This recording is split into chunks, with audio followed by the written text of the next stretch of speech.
Cancer के बारे में कुछ भ्रम के बारे में बताना चाहूँगी, उन मिथ्या के बारे में।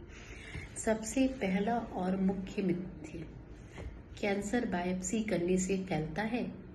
नहीं।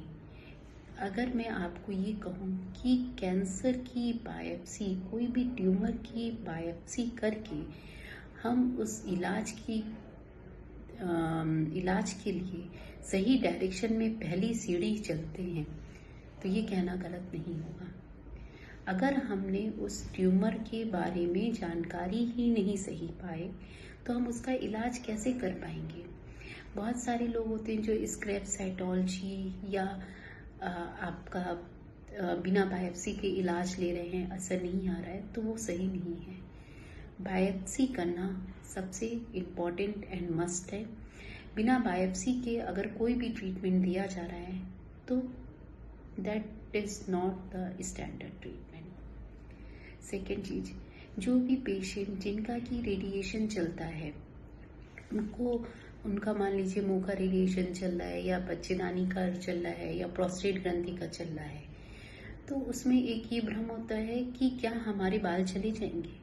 तो कैंसर जिस जगह पे होता है केवल उसी जगह को अफेक्ट करता है, बाकी शरीर के अंगों पे उसका असर नहीं होता है।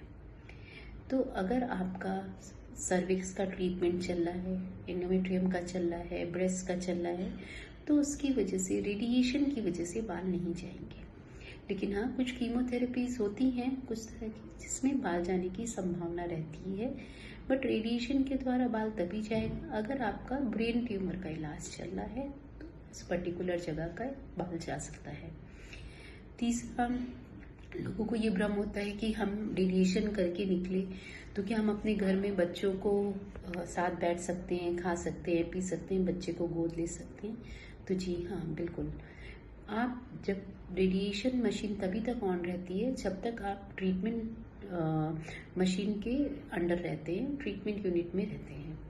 जब एक बार आप ट्रीटमेंट रूम से बाहर निकलते हैं, आपके शरीर से किसी भी तरह का रेडिएशन का एमिशन नहीं होता है और आप किसी भी बच्चे को गोद ले सकते हैं, उसके साथ बैठ सकते हैं, खा सकते हैं, पी सकते हैं और नॉर्मल रूटीन लाइफ अपना सकते हैं।